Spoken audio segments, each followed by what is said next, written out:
Good evening, my dear friends. This is your Subbarao sir, founder and director of Ashoka IAS circle, Ashok Nagar X roads, Hyderabad. So ఈ video ద్వారా ఏంటంటే చిన్న వయసులో IAS సాధించడం ఎలా, దేశంలోనే ప్రతిష్టాత్మకమైనటువంటి పరీక్ష ఐఏఎస్ ఎగ్జామ్, అదే ఇండియన్ సివిల్ సర్వీసెస్ ఎగ్జామ్. ఇలాంటి ప్రతిష్టాత్మకమైన ఇలాంటి గొప్ప పరీక్ష పాస్ అవ్వాలంటే మనకి ఎలాంటి లక్షణాలు ఉండాలి, చిన్న వయసులోనే మనం ఏం చేయాలి? ఎందుకంటే దేశంలో ఎక్కువ మంది యొక్క లక్ష్యం ఏంటంటే ఐఏఎస్ అవ్వడం. ఎక్కువ మందికి ఈ ఇటీవల కాలంలో సివిల్స్ పట్ల బాగా అవగాహన పెరిగింది. ఇప్పుడు మనం కానీ చూసినట్లయితే 10th క్లాస్ టాపర్స్ కానీ, ఇంటర్ టాపర్స్ కానీ, లేదంటే ఇతర ఎంసెట్ రాసేటటువంటి వాళ్ళు కానీ, లేదంటే ఐఐటి వాళ్ళు, ఇలా ఎవరైనా సరే అందరూ కూడా ఏం చెప్తారంటే అల్టిమేట్ లక్ష్యం ఏంటంటే ఐఏఎస్ అవ్వటం, సివిల్ సర్వీసెస్ రాయటం, ఇండియన్ సివిల్స్ రాసి ఐఏఎస్ అవుతాము అని చెప్తున్నారు. ఈ 10th క్లాస్, ఇంటర్, డిగ్రీ, పీజీల్లో టాప్ ర్యాంక్స్ వచ్చినటువంటి వాళ్ళందరూ కూడా ఈ విషయాన్నే చెప్తున్నారు. సో ఈ విషయాన్ని దృష్టిలో పెట్టుకొని మనం ఇక్కడ ఏంటంటే చిన్న వయసులో ఐఏఎస్ అవ్వటం ఎలా? ఇక్కడ చిన్న వయసు అంటే అర్థం ఏంటంటే మనం 22 నుంచి 25 ఇయర్స్, ఈ 3 ఇయర్స్లోనే ఐఏఎస్ సాధించడం ఎలా? ఇప్పుడు మనం నార్త్ ఇండియాలో చూడండి, ఢిల్లీలో పిల్లలు వాళ్ళకి బాగా అవేర్నెస్ ఉంటుంది. ఎన్సీఆర్టీ సిలబస్లో చదవటం వల్ల వాళ్ళు 23 to 26 ఆ ఏజ్లోనే ఎక్కువ మంది సెలెక్ట్ అవుతూ ఉంటారు. మన సౌత్కి వచ్చేసరికి 25 to 35 మధ్యలో ఉంటారు. అంటే ఇక్కడ మీకు తెలిసినట్లే ఓసీకి అయితే 32 ఇయర్సే ఉంది కాబట్టి ఓబీసీకి 35 ఇయర్స్ ఉంది. అదే ఎస్సీ ఎస్టీలకి అయితే దగ్గరగా 37 ఇయర్స్ వరకు వస్తుంది. అందుకని మనకి ఏజ్ లిమిట్ ఉంది, ఏజ్ రిలాక్సేషన్ ఉంది. ఏజ్ రిలాక్సేషన్ ఉంది కాబట్టి మనం చిన్నగా చదవచ్చులే అనుకుంటూ ఉంటారు. అందువల్ల అట్లా కాకుండా ఏంటంటే ఇప్పుడున్న ట్రెండ్ ప్రకారం ఏంటంటే చిన్న వయసులో డిగ్రీతో పాటుగా డిగ్రీ అయిపోగానే సివిల్స్ సాధించడం ఎలా? సో డిగ్రీ అయిపోగానే సివిల్స్ ఎలా సాధించాలి? దానికోసం ఫస్ట్ మనం చేయాల్సిన పని ఏంటంటే డిగ్రీ విత్ సివిల్స్ జాయిన్ అవ్వటం బెస్ట్. డిగ్రీ విత్ సివిల్స్, ఇప్పుడు డిగ్రీ విత్ సివిల్స్ అనేది మనకు బాగా వినిపిస్తుంది. ఇందులో ఏంటంటే డిగ్రీలో ఉన్న బీఏ తీసుకుంటే బీఏలో ఎకనామిక్స్, హిస్టరీ, పొలిటికల్ సైన్స్, ఈ కాంబినేషన్లో ఒక కోర్స్ ఉంటుంది ఢిల్లీలో. దీన్ని బీఏఈహెచ్పి అంటారు. ఈ కోర్స్ కానీ తీసుకోవటం వల్ల ఇదే సిలబస్ మనకి సివిల్ సర్వీసెస్లో కూడా ఉంటుంది.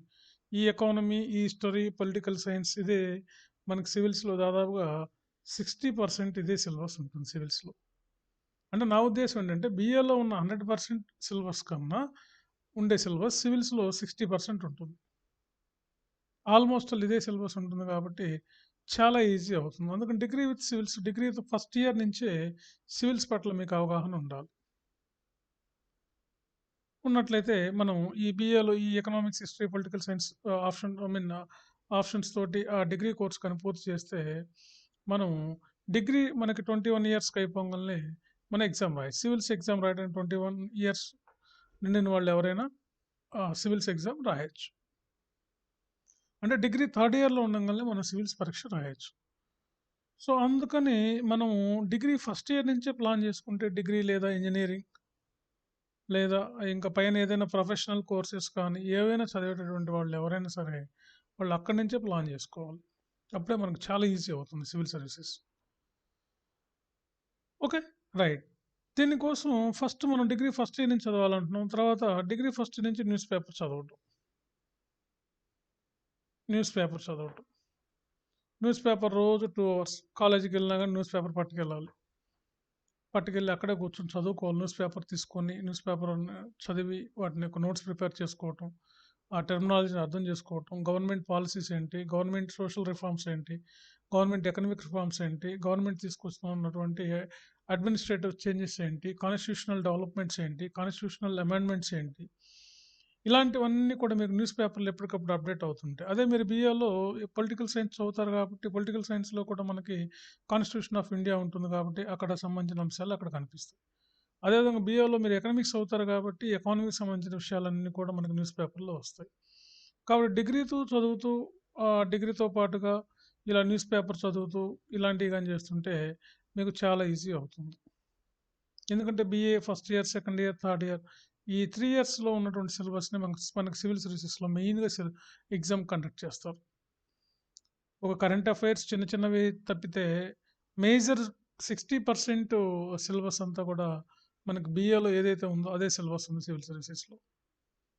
అందుకని బీఏని పర్ఫెక్ట్‌గా చదివామనుకోండి, మనం సివిల్స్‌కి ఎంపిక అవ్వటం అనేది చాలా ఈజీ అవుతుంది. అంటే 21, 22, 23 ఇయర్స్ కల్లా 20, 22, 23 ఇయర్స్ 22లో మీరు ఎగ్జామ్ రాసినప్పటికి కూడా 23 కల్లా సెలెక్ట్ అయిపోతారు. అదే చిన్న వయసు. ఈ 23 ఇయర్స్‌లో మీరు సెలెక్ట్ అవ్వడం వలన మీకు చాలా అడ్వాంటేజెస్ ఉన్నాయి. మీరేంటంటే రిటైర్ అయ్యే నాటికి మీరు చీఫ్ సెక్రటరీ స్థాయికెళ్ళిపోతారు. సీఎస్ వరకు వెళ్తారు. అతి చిన్న వయసులోనే మంచి మంచి departments, planning department, finance department, reserve bank of India governors, తర్వాత మనకున్నటువంటి చాలా నీతి ఆయోగ్, తర్వాత మనకి finance secretary, home secretary. So, ఇలాంటి టాప్ మోస్ట్ పోస్టులకి వెళ్ళడానికి, టాప్ మోస్ట్ ఆర్గనైజేషన్‌లో పనిచేయడానికి, కమిటీల్లో పనిచేయడానికి, ప్రిన్సిపల్ సెక్రటరీగా పనిచేయడానికి, ఇలాంటి గొప్ప గొప్ప పదవులు అలంకరించడానికి అవకాశం ఉంటుంది. మీరు చిన్న వయసులోనే ఐఏఎస్ అవ్వటం వల్ల. ఇది పెద్ద కష్టమేమీ కాదు. మీరు డిగ్రీతో పాటు రోజు 2, 3 గంటలు చదువుతూ ఉన్నా గానీ, మీకు ఒక అవగాహన, ఒక ఐడియా వస్తుంది సివిల్ సర్వీసెస్ మీద. దాంతో మీరు ఈజీగా సక్సెస్ అవుతారు. ఓకే. కాబట్టి న్యూస్ పేపర్ చదవటం. తర్వాత మీరు ఇంకొకటేంటంటే మీ కాలేజీల్లో గాని, ఎక్కడైనా గాని డిబేటింగ్స్ కానీ, ఎలక్ట్యూషన్స్ గానీ, లేదంటే ఏవైనా వ్యాస రచన పోటీలు గానీ, అంటే ఎస్సే రైటింగ్ కాంపిటీషన్స్ గానీ, క్విజులు గానీ జరుగుతూ ఉంటాయి. అలాంటి వాటిల్లో పాల్గొనండి. మీరు సివిల్స్ ప్రిపేర్ అయినటువంటి వాళ్ళు ఇటీవల మనం చూసినట్టయితే నేషనల్ స్థాయిలో వచ్చిన 'కౌన్ బనేగా కరోడ్‌పతిలోనూ' మన సివిల్స్ యాస్పిరెంట్స్ చాలామంది సక్సెస్ అయ్యారు. రూ. 1,00,00,000 సంపాదించినటువంటి వాళ్ళు ఉన్నారు.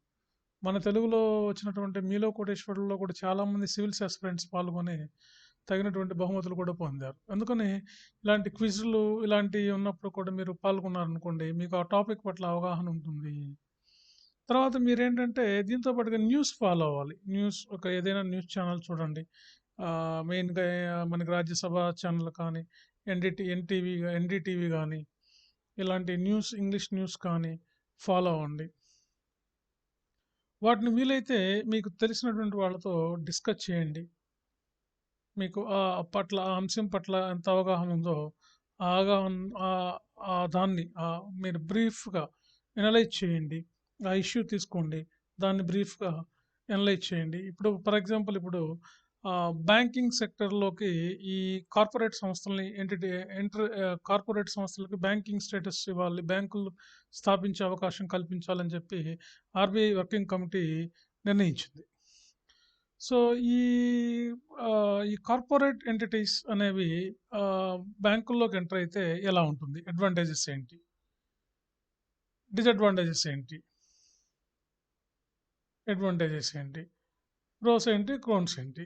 అడ్వాంటేజెస్‌లో ఏమున్నాయో రాసుకోండి. డిసడ్వాంటేజెస్‌లో ఏంటో న్యూస్ పేపర్‌లో క్లియర్‌గా ఇస్తారు. దీన్ని ఎక్స్‌ప్లెయిన్ చేయడానికి ట్రై చేయండి. ఎందుకంటే ఇలాంటి క్వెషన్‌లే మనకి మెయిన్స్‌లోను, ప్రిలిమ్స్‌లోను, ఇంటర్వ్యూలోను ఇలాంటి క్వెషన్‌లే అడుగుతారు. ఎందుకు కార్పొరేట్ సంస్థలు బ్యాంకింగ్ సెక్టర్‌లోకి ఎంటర్ అవ్వాలి? బ్యాంకులను ఎందుకు బ్యాంకుల హోదా ఎందుకు ఇవ్వాలి వాటికి? కార్పొరేట్ సంస్థలకు బ్యాంకుల హోదా ఇయ్యటం వల్ల మనకి ఆర్థిక వ్యవస్థపై దీని ప్రభావం ఏంటి? ఒకవేళ ఈ ప్రభావం ఉంటే ఇందులో అడ్వర్స్ ఇంపాక్ట్ ఉంటే ఎలా ఉంటుంది? లేదంటే పాజిటివ్ ఇంపాక్ట్ ఉంటే ఎలా ఉంటుంది? నెగెటివ్ ఇంపాక్ట్ ఉంటే ఎలా ఉంటుంది? ఇలా మీరు ప్రతిదాన్ని ఈ యాంగిల్స్‌లో చూడాలి. ఇలా చూసినప్పుడు మీకు ఈజీ అవుతుంది. అందుకని మీరేం చేయాలంటే న్యూస్ పేపర్‌ని ఫాలో అవ్వాలి. న్యూస్‌ని ఫాలో అవ్వాలి. ఏది ప్రముఖ అంశం?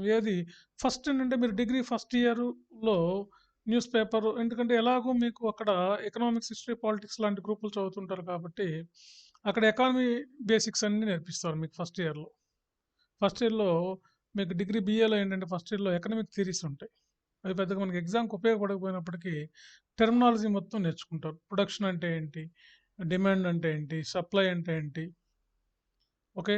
తర్వాత మనం గాని చూసినట్టయితే ఫ్యాక్టర్స్ ఆఫ్ ప్రొడక్షన్ అంటే ఏంటి? క్యాపిటల్ అంటే ఏంటి? ఇన్వెస్ట్‌మెంట్ అంటే ఏంటి? సేవింగ్స్ అంటే ఏంటి? ఓకే. ఇవన్నీ కూడా మనకి సిలబస్‌లో మనకి పనికొస్తాయి. ఇవన్నీ ఎకనామిక్ టెర్మినాలజీస్. ఇదంతా కూడా మీరు ఫస్ట్ ఇయర్ డిగ్రీలో చదువుకుంటారు. సెకండ్ ఇయర్‌కొచ్చేసరికి ఎకనామిక్ డెవలప్‌మెంట్ ఆఫ్ ఇండియా అనే సిలబస్ ఉంటుంది. ఈ ఎకనామిక్ డెవలప్‌మెంట్ ఆఫ్ ఇండియాలో మనకి సివిల్స్‌లో ఏదైతే సిలబస్ ఉందో అదే ఉంటుంది బీఏ సెకండ్ ఇయర్‌లో. ఇక్కడ మళ్ళీ మీకు అన్నీ నేర్పిస్తారు. ఇక్కడేంటంటే ప్లానింగ్ సిస్టమ్ ఏంటి? ఇండియన్ ప్లానింగ్ సిస్టమ్, తర్వాత తర్వాత ఇండియన్ ఇండస్ట్రియల్ డెవలప్‌మెంట్, తర్వాత inflation, so depression, service sector, banking, banking ఇవన్నీ ఇక్కడ మనం సెకండ్ ఇయర్‌లో నేర్చుకున్నాం. కాబట్టి మీకు కొంతవరకు ఇక్కడ సిలబస్ కవర్ అయిపోతుంది డిగ్రీతో పాటు. దాంతో పాటుగా మీరేం చేయాలి? న్యూస్ పేపర్స్ చదవాలి. న్యూస్ పేపర్స్ లేదా న్యూస్ ఫాలో అవ్వటం వలన ఈ టెర్మినాలజీ ఇదేదైతే ఉందో అదే ఆటికి సంబంధించినటువంటి విషయమే మనకి ఇక్కడ న్యూస్ పేపర్‌లో వస్తుంది. ఫర్ ఎగ్జాంపుల్ ఎక్కడైనా రైతులు ఆత్మహత్య చేసుకున్నారు అనుకున్నాం. తెలంగాణ ప్రాంతంలో థర్డ్ ప్లేస్‌లో ఉన్నారు రైతులు ఆత్మహత్య చేసుకోవడం. ఆంధ్ర ప్రాంతం 4వ స్థానంలో ఉంది రైతులు ఆత్మహత్య చేసుకోవడంలో. సో, ఇదేంటి ఇలాంటి క్వెషను ఇలాంటి దేని కిందకొస్తుంది? ఎకానమీ కిందకు అగ్రికల్చర్‌కొస్తుంది. అగ్రికల్చర్ అంటే ఎకానమీ. కాబట్టి మీరక్కడ ఎకానమీలో ఇది అగ్రికల్చర్ ఉంది గాబట్టి, దానికి అప్లైడ్ క్వెషన్స్ అడుగుతున్నారు ఇక్కడ మనకి. సో, రైతులు ఎందుకు ఆత్మహత్య చేసుకుంటున్నారు? దానికి కారణాలేంటి? ప్రభుత్వం ఏం చేస్తుంది? ఇట్లా అనమాట. అదే మీరు పాలిటీ తీసుకోండి. పాలిటీలో కూడా ఈ మధ్య మనం గాని చూసినట్టయితే లీగల్ సిస్టమ్. నిన్న ఇటీవల రాష్ట్రపతి గారు ఏమంటున్నారంటే, ప్రభుత్వానికి ప్రధాన అంగాలైనటువంటి 3 అంగాలు అంటే శాసనశాఖ కానీ, కార్యనిర్వాహక శాఖ కానీ, న్యాయశాఖ కానీ 3 కూడా ముఖ్యమైనవి. ఈ మూడిటికన్నా ఉత్తమమైనదేంటంటే రాజ్యాంగం. Constitution as the supreme power. So, రాజ్యాంగం అనేది అత్యున్నతమైనటువంటి అధికారం కలిగినటువంటి సంస్థ అని చెప్తున్నారు. సో, మీకు బీఏ ఫస్ట్ ఇయర్‌లో మీకు ఇవన్నీ నేర్పిస్తారు అక్కడ. పాలిటిక్స్‌లోకి సంబంధించి మీకున్నటువంటి ముఖ్యంగా గవర్నమెంట్ టైప్స్ ఆఫ్ గవర్నమెంట్స్ కింద మీకు ప్రెసిడెన్షియల్ ఫార్మ్ ఆఫ్ గవర్నమెంట్ అంటే ఏంటి?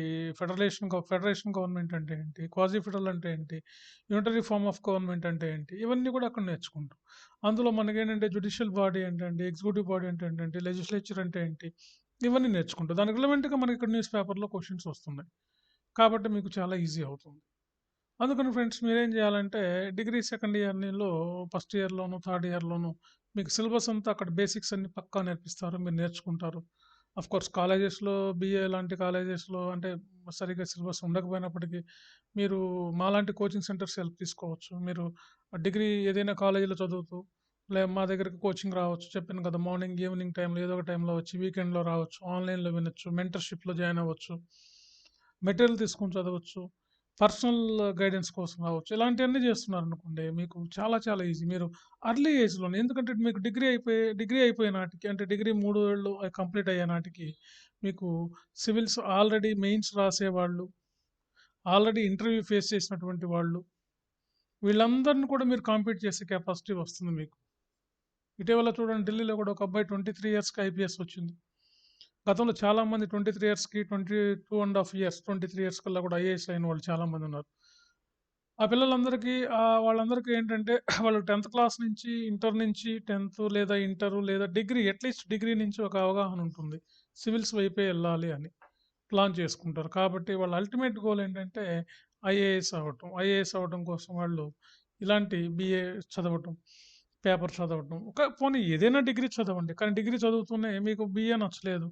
ఏ ఏ బీఎస్సీనో, బీకామో, ఏ ఇంజినీరింగ్ అయినా చదవచ్చు తప్పులేదు. కాకపోతే న్యూస్ పేపర్ ఫాలో అవ్వటం అనేది మాత్రం కంపల్సరీ. న్యూస్ పేపర్ ఫాలో అవ్వటం. ఐఏఎస్ రావాలి, సివిల్స్ సాధించాలంటే ప్రెజెంట్ ఏంటంటే మీకు సొసైటీ మీద అవగాహన ఉండాలి ఫస్ట్. సొసైటీ మీద అవగాహన ఉంటే మీకు సివిల్స్ ఈజీగా వస్తుంది. అంటే సొసైటీలో సోషల్ ఇష్యూస్ ఏంటి? ఆ సోషల్ ఇష్యూస్‌ని సాల్వ్ చేయడం కోసం గవర్నమెంట్ తీసుకొస్తున్నటువంటి పాలిసీస్ ఏంటి? ఎకనామిక్ ఇష్యూస్ ఏంటి? ఎకనామిక్ ఇష్యూస్‌ని సాల్వ్ చేయడం కోసం గవర్నమెంట్ తీసుకొస్తున్నటువంటి పాలిసీస్ ఏంటి? పొలిటికల్ ఇష్యూస్ ఏంటి? గవర్నమెంట్ ఏంటి? అడ్మినిస్ట్రేటివ్ ఇష్యూస్ ఏంటి? గవర్నమెంట్ ఏం చేస్తుంది? ఇంకా ఏం చేయాలి? ఇదే కదా! ఇదే సిలబస్ ఉంటది. అందుకని సొసైటీ మీద ఎవరికైతే అవగాహన ఉంటుందో అంటే నా ఉద్దేశం ఎక్కడంటే సోషల్ ఇష్యూస్ మీద, ఎకనామిక్ ఇష్యూస్ మీద, ఓకే, పొలిటికల్ ఇష్యూస్ మీద, development and science and technology S and T technological development మీద ఎవరికైతే అవగాహన ఉంటుందో వాళ్ళకి తొందరగా సివిల్స్ వస్తుంది.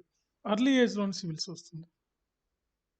వాటన్నిటిని అవగాహన మనం పెంచుకోవాలి. ఎలా పెంచుకోవాలంటే న్యూస్ పేపర్ ఫాలో అవ్వటం. లేదంటే ఏదైనా మీరు డిగ్రీ చదువుతూనే లేదంటే డిగ్రీ అయిపోయిన తర్వాత అయినా పర్లేదు. డిగ్రీ చదువుతున్నా పర్లేదు. కోచింగ్ హెల్ప్ తీసుకోవటం, గైడెన్స్ తీసుకోవటం, అట్‌లీస్ట్ మెంటర్‌షిప్ తీసుకోవటం. Mentorship nothing but guidelines. Good guidelines అనమాట. మంచి ఏం చదవాలి, ఎట్లా చదవాలి, ఎలా ప్రెజెంట్ చేయాలనేదే చెప్తాం ఇందులో. అలాంటివి తెలుసుకొని మీరు ఈజీగా రావచ్చు. తర్వాత డిగ్రీ అయిపోయిన తర్వాత పర్ఫెక్ట్‌గా 1 ఇయర్ మళ్ళీ రెగ్యులర్ క్లాసెస్‌కి అటెండ్ అవ్వండి. దాంతో మీరు ఐఏఎస్ సాధించొచ్చు. ఎర్లీ ఏజ్‌లోనే ఐఏఎస్ సాధిస్తే మీకు ఎన్ని బెనిఫిట్స్ ఉంటాయి. చీఫ్ సెక్రటరీ స్థాయికెళ్ళిపోతారు. ప్రముఖమైనటువంటి డిపార్ట్‌మెంట్‌కెళ్ళిపోతారు. ఇందాక చెప్పాను మీకు నీతి ఆయోగ్, లేదా reserve bank of India, planning commission, finance commission. ఇప్పుడు ప్లానింగ్ కమిషన్ లేదు కాబట్టి నీతి ఆయోగ్‌కెళ్తారు. పెద్ద పెద్ద సంస్థలకు డైరెక్టర్లుగా వెళ్తారు. కమిటీలకు చైర్మన్‌గా వ్యవహరిస్తారు. కొత్త కొత్త పాలసీస్ తయారు చేయొచ్చు. ప్రజలకు సర్వీస్ చేయొచ్చు. అసలే మన డెవలపింగ్ కంట్రీ. దీన్ని మీరు డెవలప్ చేయడానికి ఐఏఎస్ అధికారులు అంటే బ్యూరోక్రాట్స్ యొక్క ఇంపార్టెన్స్ ఎంతైనా అవసరం ఉంది. సో, కాబట్టి మీరు చిన్న వయసులో ఐఏఎస్, సివిల్స్ సాధించాలంటే మీరు చేయాల్సిన పనులేంటంటే ఇప్పుడు నేను చెప్పినటువంటివన్నీ.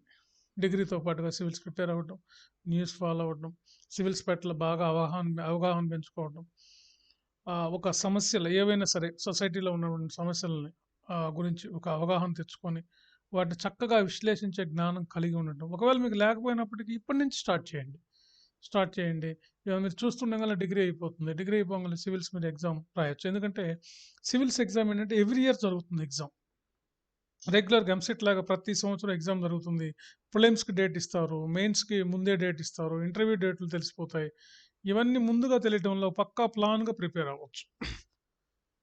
ఎందుకంటే ఎవ్రీ ఇయర్ ఎగ్జామ్ జరుగుతుంది కాబట్టి మనకేం ప్రాబ్లమ్ లేదు. ఒక సంవత్సరం సీరియస్‌గా ప్రిపేర్ అయినా రెండో సంవత్సరం ఐఏఎస్ సాధించొచ్చు.